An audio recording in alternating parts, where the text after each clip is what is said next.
And good day everyone, this is Owa, and here is a presentation of my financial forecast model with my commercial pitch last time. So my product was a ball pen.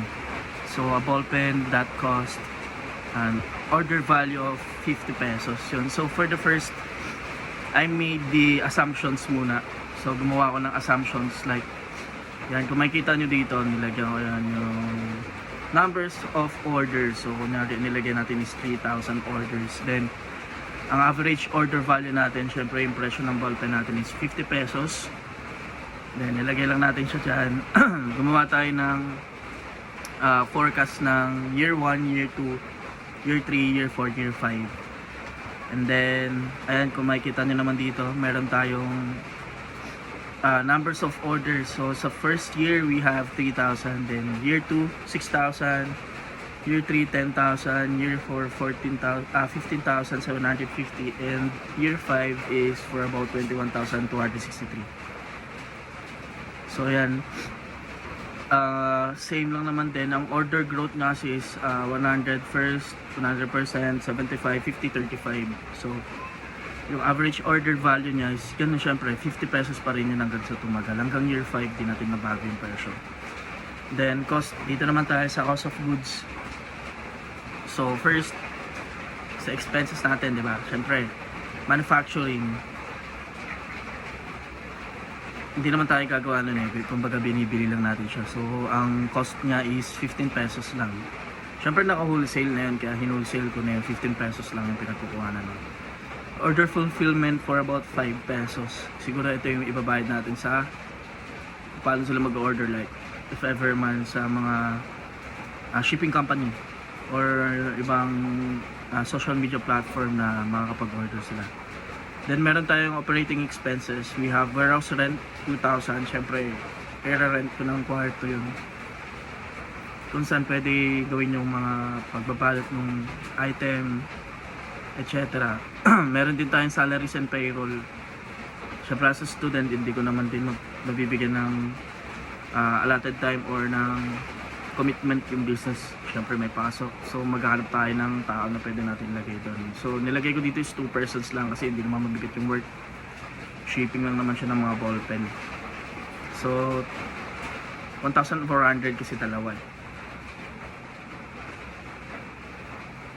And then meron tayo dito marketing. Binabayad natin sa marketing is 1K. And then others is 500. Yan, tapos makikita nyo dito, syempre same pa rin naman din yung expenses. Lumalaki lang yung expenses pag tumataas na yung ano natin, demand.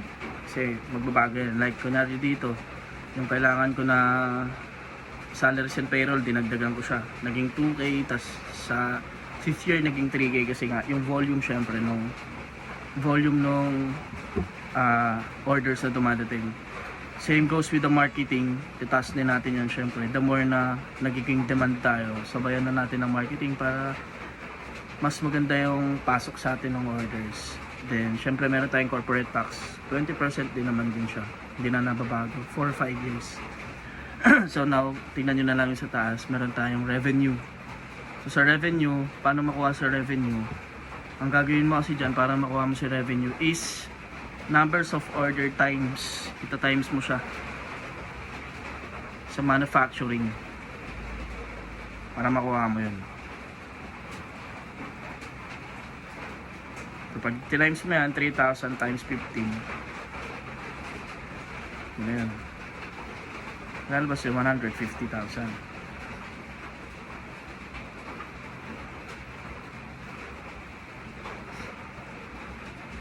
I mean order value pala. Average order value pala, hindi pala yung sa manufacturing. Para ulitin ko lang, para makuha mo yung revenue, number of orders times average order value. Yun, ito times mo siya. So 150, next nun is 300, yan. And so on para makuha mo siya. Next naman nun is manufacturing, tsaka sa cost of goods sold na lang tayo. Manufacturing tsaka order fulfillment. Ito naman yun. numbers of order times manufacturing. Yan. Same goes the order fulfillment. Tapos meron na lalabas na din yung total COGS niya. Tapos para makuha natin yung gross profit natin, total COGS minus revenue. Yun, lalabas na yun. Ito yung 90. Same goes na rin yan sa year 2 hanggang year 5. And then yung gross profit margin natin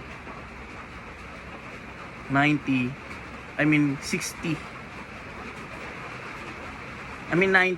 divided by 150. Yun, kaya naging 60%. Kasi parang kumbaga 180 divided by 300, 60% yun. Isa lalabas dyan 1. Kaya 60% lang siya. Kumbaga yung margin natin 60% nung pinaka-actual na revenue. So, yan, makikita mo dito sa operating expenses yan. Nandyan lang yan. Copy lang yan, copy paste. Then, ang total operating expenses natin, kunyari, sa first year is 4,400, ganyan.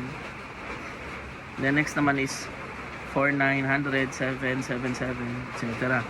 Then, ima-minus natin siya dun sa gross profit natin para makuha natin yung pinaka-operating profit natin. So, operating profit sa first year, we have 85,600. And then, para makuha mo yung operating profit margin, same lang din yung ganun. I-divide mo lang siya. Tapos bali lumabas yung 57% hanggang dulo yan, 57%. Then sa tax naman natin, ang tax natin is, corporate rate tax is 20%. So, inuha natin yung 20% ng operating profit. So, lalabas dun yung pinaka 70,120 kung makikita nito, lumabas na. So, sa profit and loss naman niya, i-minus mo lang 85 sa 17. And then, ito na yung pinaka-actual na kinikita natin. So, for our first year, we have 68,480. Second year, 140. And then, third year, 246,400,000. Fourth year is 372,400,000. And fifth year is 504,712. So, this is